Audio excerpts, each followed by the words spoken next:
En gros, c'est sur Jésus, l'homme en son temps. Alors, comment Jésus, c'est quoi son environnement? Quel genre de personne? Quels étaient les mouvements politiques, religieux? Quel type de société dans laquelle vivait Jésus? Et comment, lui, à l'intérieur de ça, il s'est incarné? Et comment, pas il s'est incarné, comment il a vécu ça? Puis ce qui m'apparaît important, un petit peu comme je le disais tout à l'heure, Jésus n'était pas différent des autres Juifs. Jésus est un Juif. Puis il est mort Juif. Il n'est pas mort chrétien. Jésus n'a jamais été chrétien de sa vie.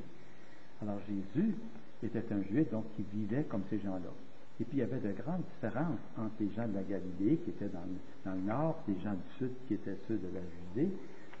Et puis, il y en avait aussi, il y avait des catégories de gens, il y avait des pharisiens, il y avait des zélotes, il y avait toutes sortes de gens qui avaient des points de vue. Il y avait des espèces de sectes religieuses, mais qui étaient plus strictes, d'autres étaient plus larges. Les Samaritains, entre autres, n'avaient pas la même conception de la foi tout à fait. Ils ne se réunissaient pas à Jérusalem, par exemple. La vie après la mort, ils ne voyaient pas ça de la même façon. Pour certains, il n'y avait pas de vie après la mort, pour d'autres, il y avait la vie. Et Jésus vivait dans ça. Alors, c'est ce que j'appelle Jésus, il vit comme chacun d'entre nous les trois incarnations qu'on vit, c'est-à-dire une incarnation cosmique. Alors, on fait partie du cosmos, donc, comme dans le cosmos, les planètes, les plantes, on naît, on grandit et on disparaît. Mais aussi, on a une incarnation charnelle, c'est-à-dire dans notre corps, avec notre tempérament, notre caractère, ce qu'on est,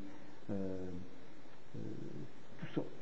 Puis, on a une incarnation sociale, c'est-à-dire dans quelle famille on est vécu, comment on vivait, quels étaient les problèmes, quelles étaient les joies. Il y a des familles qui sont plus unies, il y a des familles qui sont plus divisées, mais aussi la société. Moi, je viens d'Abitibi, c'est sûr que j'ai vécu de façon différente des gens qui vivaient dans la bourse. Alors, ou des gens qui vivent dans un petit village par rapport à ceux qui vivent en ville. Alors, Jésus était incarné dans sa chair. Donc, il y avait un tempérament. Il y avait du caractère, Jésus. Puis, on le voit souvent. Et puis, Jésus, il y avait du caractère, puis il voulait sa liberté. Même par rapport à sa famille, ses frères, ses sœurs, sa mère. Il voulait prendre ses distances. Qui sont mes frères? Ta mère, tes frères te cherchent, puis ta mère. Qui sont mes frères? Qui est ma mère? C'est ceux avec qui je suis.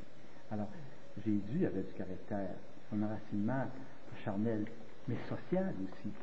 Alors, il y avait des préjugés d'un petit village qui s'appelait Nazareth, où il y avait peut-être 150 à 200 personnes qui vivaient là, puis pas mal de la même famille, avec tous les préjugés positifs et négatifs que ça pouvait indiquer.